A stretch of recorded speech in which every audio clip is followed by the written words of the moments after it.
ഇതാണ് ദൈവത്തിന്റെ വചനത്തിൽ സ്വർഗസ്ഥ പിതാവിനെ കുറിച്ച് മാത്രം പറയുന്ന ഒരു പേരുണ്ട്. യേശുക്രിസ്തു പറയാണ്, ജീവനുള്ള ദൈവം എന്നെ അയച്ചിട്ട് ഞാൻ പിതാവിൻ മൂലം ജീവിക്കുന്നത് പോലെ. അതാണ് ജീവന്റെ സോഴ്സ്. യേശുക്രിസ്തുവിന്റെ അപ്പനാണ് ജീവന്റെ സോഴ്സ്. യേശു പറയാണ്, ജീവനുള്ള ദൈവം എന്നെ അയച്ചിട്ട് ഞാൻ പിതാവിൻ മൂലം ജീവിക്കുന്നത് പോലെ എന്നെ തിന്നുന്നവൻ ഞാൻ മൂലം ജീവിക്കും. ഒരിക്കൽ നിങ്ങളിത് നിങ്ങളുടെ നോർമലി സഭകളൊന്നും വായിച്ചു കേൾക്കാൻ വഴിയില്ലാത്തൊരു വാക്യമാണത്. ജീവനുള്ള പിതാവ് എന്നെ അയച്ചിട്ട് ഞാൻ പിതാവിൻ മൂലം ജീവിക്കുന്നത് പോലെ എന്നെ തിന്നുന്നവൻ എൻ മൂലം ജീവിക്കും. മന്ത്രി മന്ത്രി മന്ത്രി എന്ന് പറഞ്ഞതിന് പകരം ഇതാ ദൈവം ദൈവം ദൈവം എന്ന് പറഞ്ഞാൽ ആ ദൈവത്തിന്റെ മുകളിൽ ഒരു ക്യാപ്ഷൻ കൊടുത്താൽ കണ്ടോ? ആ ദൈവത്തിന്റെ പുറകിലുള്ള ക്യാപ്ഷൻ എന്താ?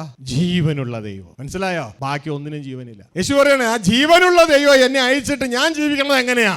എന്റെ പിതാവിൻ മൂലം. ഹല്ലേലൂയ. ആർക്കെങ്കിലും ഉത്തരം എഴുതാൻ പറ്റുമെങ്കിൽ എഴുതിക്കോട്ടോ. അല്ല, കമന്റ് എഴുതുന്ന ലോകമാണല്ലോ ഇത്. ഹല്ലേലൂയ. യേശുവിന് എങ്ങനെയാണ് ജീവൻ കിട്ടിയത്? വാക്യസഹിതം എഴുതണേ. ചുമ്മാ എന്റെ സഭ അങ്ങനെ പറഞ്ഞു, എന്റെ സഭ ഇങ്ങനെ പറഞ്ഞു എന്നും പറഞ്ഞ് എഴുതരുത്. വാക്യം എഴുതണം. വാക്യം മതി ഞങ്ങൾക്ക്, വേറെ ഒന്നും വേണ്ട. വാക്യം എഴുതിയാൽ വിശ്വസിക്കും. വാക്യം എഴുതിയില്ലെങ്കിൽ ചുമ്മാ സമയം മെനക്കെടുത്തുക. യേശു പറയാണ്, ജീവനുള്ള പിതാവ് എന്നെ അയച്ചിട്ട് ഞാൻ പിതാവിൻ നിമിത്തം ജീവിക്കുന്നത് പോലെ. അപ്പൊ യേശുവിനോട് ജീവൻ കിട്ടിയേ പിതാവിൽ നിന്ന്. ക്ലിയർ അല്ലേ?